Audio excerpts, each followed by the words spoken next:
सुप्रभात विद्यार्थियों। आज हम राहुल सांकृत्यायन द्वारा रचित ल्हासा की ओर पाठ पढ़ेंगे। इसका रिवीजन करेंगे। हम पहले भी ये पाठ पढ़ चुके हैं, तो विद्यार्थियों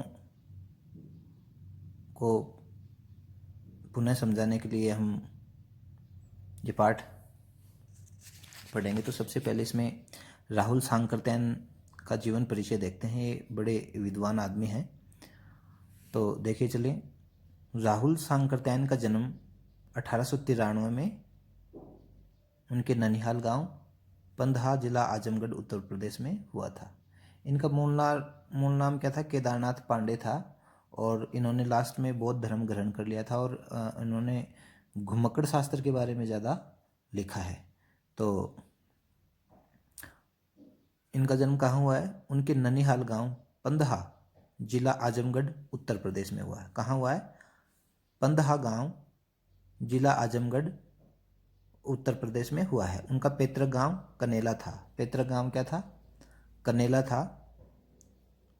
उनका मूल नाम केदारनाथ पांडे था। राहुल सांकृत्यायन का मूल नाम क्या था? केदारनाथ पांडे। उनकी शिक्षा काशी, आगरा और लाहौर में हुई। लाहौर तत्कालीन भारत में ही था उस समय। सन 1930 में उन्होंने श्रीलंका जाकर बौद्ध धर्म ग्रहण कर लिया।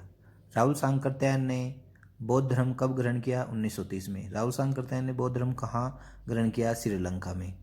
तब उनका नाम राहुल सांकृत्यायन हो गया। पहले के मूल नाम क्या था? केदारनाथ पांडे। और अब बौद्ध धर्म ग्रहण करने के बाद उनका नाम क्या हो गया? राहुल सांकृत्यायन हो गया। राहुल जी पाली, प्राकृत, अपभ्रंश, तिब्बती, चीनी, जापानी, रूसी सहित अनेक भाषाओं की जानकार थे। अब ये देखिए, इस बात से अंदाजा लगा सकते हैं कि कितने बड़े विद्वान होंगे। कितनी भाषाएं? पाली, प्राकृत, अपभ्रंश, तिब्बती, जापानी, चीनी, जापानी, रूसी सहित अनेक भाषाओं के जानकार थे। उन्हें महापंडित कहा जाता था। महापंडित किन्हें कहा जाता था? राहुल सांकृत्यायन को। उनका देहांत कब हुआ? सन 1963 में, यानी हमारा देश आज़ाद हो गया था तब हुआ था। और इनका जन्म कब हुआ था? 1893 में। तो लगभग 73 साल ये जिए थे। राहुल सांकृत्यायन ने उपन्यास, कहानी, आत्मकथा, यात्रावृत्त, जीवनी, आलोचना, शोध आदि अनेक विधाओं में साहित्य सर्जन किया। सर्जन यानी लिखना, निर्माण करना। क्या क्या लिखा उन्होंने? उपन्यास लिखे हैं, कहानियाँ, आत्मकथा, यात्रा वृत्तांत, जीवनी, आलोचना, शोध ग्रंथ आदि अनेक विधाओं में रचना की। ये क्या है? कहानी, नाटक, उपन्यास, निबंध, यात्रा, जीवनी, ये क्या है? विधाएं हैं हिंदी की। तो इन विधाओं में सर्जन किया है। इतना ही नहीं, उन्होंने अनेक ग्रंथों का हिंदी अनुवाद भी किया है। अनुवाद, ट्रांसलेट किया है। मेरी जीवन यात्रा, 6 भाग हैं इसके। किसका? मेरी जीवन यात्रा। दिग्दर्शन, दर्शन दिग्दर्शन, 22वीं सदी, वोल्गा से गंगा तक, भागो नहीं दुनिया को बदलो, दिमाग की गुलामी, घुमक्कड़ शास्त्र, ये महत्वपूर्ण रचना है इनकी। उनकी प्रमुख कृतियां हैं। साहित्य के अलावा दर्शन, राजनीति, धर्म, इतिहास, विज्ञान आदि विभिन्न विषयों पर राहुल जी द्वारा रचित पुस्तकों की संख्या लगभग 150 है। ये देखिए, हम 150 ये राहुल सांकृत्यायन ने 150 किताबें लिखी है। अपने आप में बहुत बड़ी बात है। देखो, ये महापंडित कहे जाते हैं, इसलिए महापंडित है क्योंकि अनेक भाषाओं के जानकार भी हैं। और लगभग 150 किताबें लिखी हैं। किस पे? दर्शन पे, राजनीति पे, धर्म पे, इतिहास पे, विज्ञान पे। लगभग 150 पुस्तकें लिखी हैं। राहुल जी ने बहुत सी लुप्त प्राय सामग्री का उद्धार कर अत्यंत महत्वपूर्ण कार्य किया। लुप्त प्राय यानी जो लुप्त होने के कगार पे थी, समाप्त होने के कगार पे थी। यात्रा व्रत लेखन में राहुल जी का अन्यतम स्थान है, यानी उनका महत्वपूर्ण स्थान है। उन्होंने घुमक्कड़ी का शास्त्र रचा। घुमक्कड़ी यानी घूमने वाला, और उससे होने वाले लाभों का विस्तार से वर्णन करते हुए मंजिल के स्थान पर यात्रा को ही घुमक्कड़ का उद्देश्य बनाया। यानी उनका उद्देश्य क्या था? घूमना ही उनका उद्देश्य था। घुमक्कड़ी से मनोरंजन, ज्ञानवर्धन एवं अज्ञात स्थलों की जानकारी के साथ साथ भाषा एवं संस्कृति का आदान प्रदान होता है। घुमक्कड़ शास्त्र से क्या लाभ है? पूछ ले हमसे कोई क्वेश्चन तो क्या हम जवाब देंगे? घुमक्कड़ शास्त्र से मनोरंजन होता है, ज्ञानवर्धन, ज्ञान को ज्ञान बढ़ता है, अज्ञात स्थलों की जानकारी मिलती है। इनके साथ साथ ही भाषा एवं संस्कृति का आदान प्रदान भी होता है। राहुल जी ने विभिन्न स्थानों के भौगोलिक वर्णन के अतिरिक्त वहाँ के जनजीवन की सुंदर झांकी प्रस्तुत की है। संकलित अंश, जो हम ये पाठ पढ़ेंगे ल्हासा की ओर, ये कहाँ से लिया गया है? संकलित अंश राहुल जी की प्रथम तिब्बत यात्रा से लिया गया है। ल्हासा की ओर पाठ कहाँ से लिया गया है? प्रथम तिब्बत यात्रा से लिया गया है, जो उन्होंने सन 1929-30 में नेपाल के रास्ते की थी। उस समय भारतीयों को तिब्बत यात्रा की अनुमति नहीं थी। राहुल सांकरत्यायन ने ल्हासा की ओर यात्रा कब की थी? सन 1929-30 में नेपाल के रास्ते से की थी। उस समय भारतीयों को तिब्बत यात्रा की अनुमति नहीं थी, इसलिए उन्होंने यह यात्रा एक भिखमंगे के छद्म वेश में की थी, यानी वेश बदलकर यात्रा करना। छद्म वेश यानी दूसरा वेश बदलना। भिखमंगे के छद्म वेश में की थी। अब राहुल सांकरत्यायन ने एक भिखमंगे के वेश में यात्रा क्योंकि उस समय भारतीयों को तिब्बत जाने की इजाज़त नहीं थी, अनुमति नहीं थी। इसलिए तिब्बत की राजधानी ल्हासा की ओर जाने वाले दुर्गम रास्तों का वर्णन उन्होंने बहुत ही रोचक शैली में किया है। रोचक यानी अच्छा लगने वाला। इस यात्रा वृत्तांत से हम उस समय के तिब्बती समाज के बारे में जानकारी मिलती है। इस पाठ से हमें क्या मिलती है? तत्कालीन तिब्बती समाज के बारे में हमें जानकारी मिलती है। और अब हम पाठ को शुरू करते हैं। वह नेपाल से तिब्बत जाने का मुख्य रास्ता है। कहाँ? ल्हासा की ओर।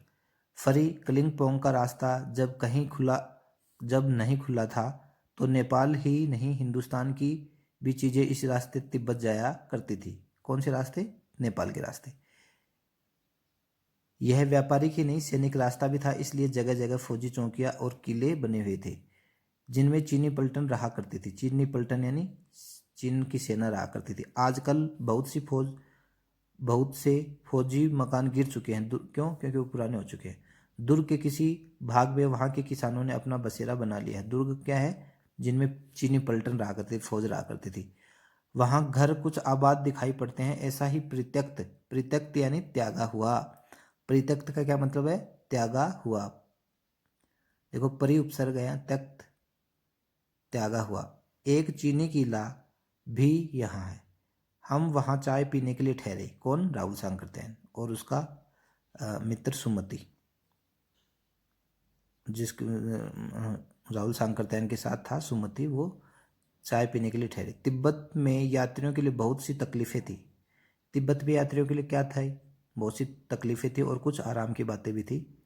वहाँ जाति पाति छुआछूत का सवाल ही नहीं है। तिब्बत में क्या नहीं है? जात पात नहीं है, छुआछूत का सवाल ही नहीं है, और न औरतें पर्दा ही करती हैं। बहुत निम्न श्रेणी के भिखमंगों को चोरी के डर से घर के भीतर नहीं आने देते। नहीं तो आप बिल्कुल घर के भीतर चले जा सकते हैं, चाहे आप बिल्कुल अपरिचित हों। तब भी घर की बहू या सासू को अपनी झोली में से चाय दे सकते हैं। वह आपके लिए उसे पका देगी। मक्खन और सोडा नमक दे दीजिए, वह चाय में कूटकर उसे दूध वाली चाय के रंग की बना के मिट्टी के टोंटीदार बर्तन खोटे में रख के आपको दे देगी। यदि बैठक की जगह चूल्हे से दूर है और आपको डर है कि सारा मक्खन आपकी चाय में नहीं पड़ेगा, तो आप खुद जाकर चांडी में चाय मथ कर ला सकते हैं। चाय का रंग तैयार हो जाने पर फिर नमक मक्खन डालने की ज़रूरत होती है। अब तत्कालीन तिब्बती समाज कैसा था? उसमें बहुत सी दिक्कतें थी, तो कुछ आराम की बातें भी थी। दिक्कतें क्या थी? एक तो वहाँ क्या था? रास्ते दुर्गम थे और इतनी ज़मीन समतल नहीं थी, खेतीबाड़ी नहीं होती थी। लेकिन और सहूलियत की बातें क्या थी? वहाँ जात पात नहीं था, छुआछूत नहीं था, और औरतें पर्दा नहीं करती थी। तो ये तत्कालीन समाज की बात थी। और वहाँ आप किसी के घर में भी जा सकते हो और अपनी चाय बना के पी सकते हैं। निम्न श्रेणी यानी बहुत निम्न किस्म के जो भीख मंगे होते थे, उन्हें घर में नहीं घुसने दिया जाता था। क्यों? चोरी के डर से।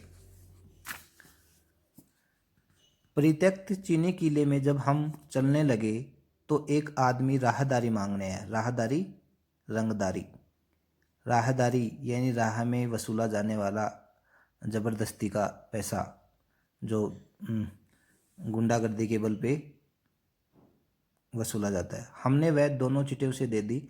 शायद उसी दिन हम थोड़ला के पहले के आखिरी गांव में पहुंच गए थे। थोंगला के पहले आखिरी गांव में पहुंच गए थे। यहाँ भी सुमति के जान पहचान के आदमी थे। अब देखिए लेखक के साथ कौन है? सुमति के जान पहचान के आदमी थे और भिखमंगे रहते भी ठहरने के लिए अच्छी जगह मिली। लेखक को तिब्बत जाते समय अच्छी जगह क्यों मिली? क्योंकि यहाँ सुमति के जानकार लोग थे और आते वक्त भद्र वेश में थे लेखक, लेकिन उनको जगह अच्छी नहीं मिली। ये प्रश्न भी है। 5 साल बाद हम इसी रास्ते से लौटे थे और भीख मंगे नहीं थे, एक भद्र यात्री के वेश में घोड़ों पर सवार होकर आए थे। किंतु उस वक्त किसी ने हमें रहने के लिए जगह नहीं दी और हम गांव के सबसे गरीब झोपड़े में ठहरे। राहुल सांकरतैन कहाँ ठहरे? गांव के सबसे गरीब झोपड़े में ठहरे थे।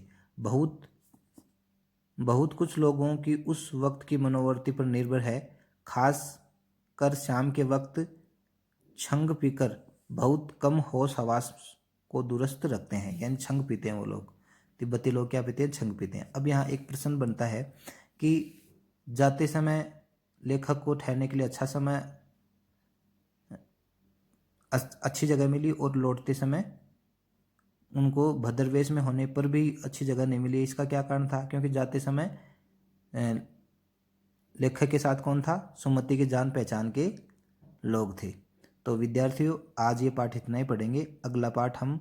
आगे का पाठ हम अगले वीडियो में पढ़ेंगे। धन्यवाद। आप धीरे धीरे इन वीडियो को देखिए, आपको बिल्कुल ऐसा का ऐसा हूबहू आपके दिमाग में उतर जाएगा। आप समय का सदुपयोग कीजिए और वीडियो को ध्यानपूर्वक देखिए। धन्यवाद।